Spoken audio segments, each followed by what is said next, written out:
All right, this week on the podcast, we've been talking about boards, elder boards, church boards, governing boards, whatever it is in your church. And we're just pulling back all the layers of the onion and talking about how to get along, how to make sure that your board is healthy and that your team is healthy, that you have a good relationship with your board, that your board has a good relationship with you. And sometimes this is difficult, all right? And sometimes you're sitting in a board meeting and you're trying to explain, for example, what you need and why you need money in the budget for the youth retreat.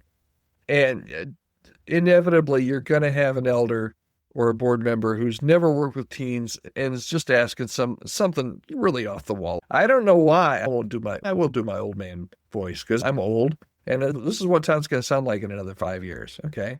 You've got the older elder in there that's never worked with teens, and he's asking, why can't the kids just meet in the sanctuary? Like back in my day, that's what we did. And you know what? Back in my day, we actually did meet in the sanctuary, so go figure. But maybe another board questions your children's ministry curriculum because it just looks like the kids are just playing. I walked past last week, it looked like the kids were playing. Maybe you've got another board member that they're still ticked about the worship. They're still like, why do we have to use a screen? Why can't we just use the hymnal? I mean, nobody sings harmony anymore. Okay, I'm done. I promise, with my old man Todd voice. But you feel like you're leaving, you just leave the meeting feeling like you're speaking some kind of foreign language to people. And the frustrating thing is, these are the people that hold your ministry's future in their hands. And you're just like, oh my goodness, they don't get it. Does this sound familiar? That's what we're talking about today on the Healthy Church Staff Podcast. And we can joke and we can laugh about it, but this is really serious business. When there seems to be this reality gap between how we would like to do the ministry and how the people on our governing board, our elder board, our church board seem to think that we should be doing the ministry. It's a real reality gap at times. And we'll just call it elder boards. Maybe you don't have it, maybe you've got a church, but let's just call it elder boards today. Most elder boards are filled with really well-meaning people. But they're filled with really well-meaning people who've never done ministry before, at least at a paid level, or they've never done your specific ministry. They're made up of business executives, maybe, for example, that's never planned a middle school lock-in, or maybe a retired teacher that has all kinds of experience with kids, but they have no understanding of modern worship technology. Maybe it's a successful entrepreneur who's started 5 businesses, but they have no idea what goes into children's ministry safety protocols. And this is where it gets tricky, because you need for your governing team to understand all of that, because they need to make decisions on children's ministry and worship ministry and youth ministry.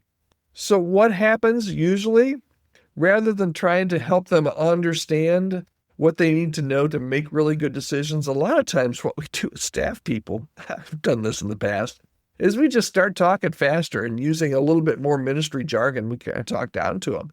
And then we get defensive about how we're doing things, how our methods work. We get defensive about how much it costs to do ministry, because for crying out loud, we're the ones doing it. We know how much it costs. And now you're coming in, you don't have any experience, you tell us we're spending too much money. You assume that they should trust your expertise. Or worse, you even start dumbing things down like they're children. And the board feels shut out of something that they're supposed to actually be in charge of to help you govern.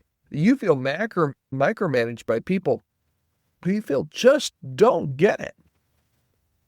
Now, listen, they're not trying to undermine you. They're really not. Sometimes they are, but usually there's always that one guy, right? Or that one gal. But usually they're not trying to undermine you. They're on the same page. We've talked about this earlier this week. They're on the same page. They want to see success in the church just like you do. What they're trying to do is to be faithful stewards of something that they don't really fully understand. And that's why I think we need to be bridge builders. We need to take a bridge building approach when you're talking board members, and particularly about ministry things that they don't know anything about. I'm amazed. We work in church staffing.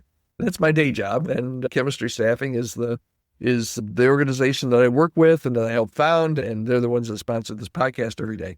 But in our work at Chemistry Staffing, we do a really rigid onboarding process. And a lot of that onboarding process is finding out what a church's DNA is. And we ask a ton of questions. And a lot of times church boards, elder boards, church boards will get together and they'll go through, let's say, the theological questions. And you know what? I'm amazed at how many, because they're not living in the theological world. They've been church members for 50 years, but they've never taken a theology class. They've never sat in a seminary class, and they don't enjoy sitting around and debating pre-trib, post-trib, amillennial theology. I'm amazed at how many of them don't know a lot of theological terms, and that's our world. We're used to it. And this isn't just about theology. It's about children's ministry and worship ministry. We know because we've done it at the staff level what that looks like, but they don't. So we need to start building some bridges. And the way that you do that really is one of the ways to do it. I think the easiest way to do it is start with the why. Start with the why before the what. Don't say, hey, we need $3,000 for a retreat. Okay? We talked yesterday about there's always going to be the financial guy or gal, right? That you say $3,000 and they don't care what it's for. You ain't getting the $3,000, okay? But start with the why. Instead of saying, hey, we need $3,000 for a retreat, say something like this. Here, hey, let me tell you, this is what happens when teenagers get away from distractions and they connect with God. Translate your ministry into outcomes that they can measure regardless of their experience. Instead of saying, hey, we need new worship software, say, this will help us create moments where where people are actually able to encounter God better. Connect your methods to the reasons why, to the reasons that your board is going to care about. Let the worship elder sit in on a rehearsal, right? Have the business guy observe your children's check-in process. Ask that retired teacher to help with the VBS planning. They don't need to do your job, but they need to be able to see it, because that's going to help them to translate exactly what you're asking for. So before every board meeting, ask yourself, how would I explain this to my dad? Use their language, not yours.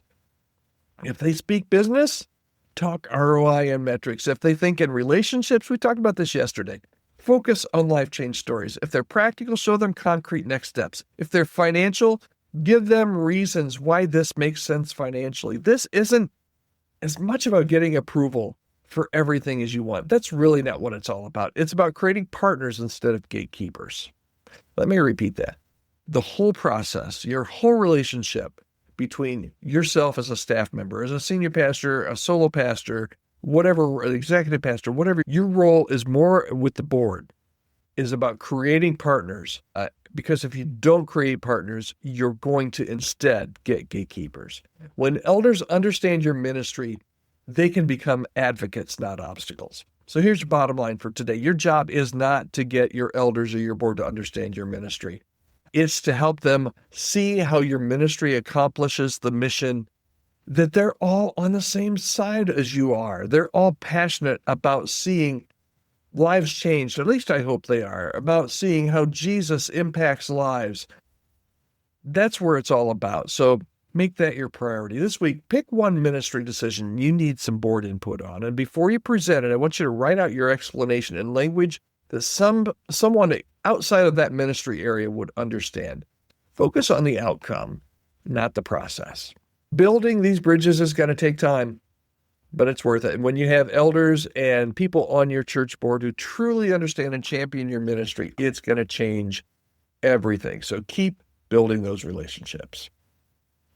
All right, that's it for today. We're going to close out our series on elders and church boards tomorrow. And tomorrow we're going to talk about how to present your ministry needs without begging. You ever feel like you have to beg and plead for everything? We're going to talk about that tomorrow. I hope you'll join me. In the meantime, reach out to me. I'd love to hear from you. If there's any way I can help your church, any way that my team at Chemistry Staffing can help your church, you can reach out to me. My website URL is todd.church. All right, thanks so much. We'll talk to you again tomorrow. Have a great day.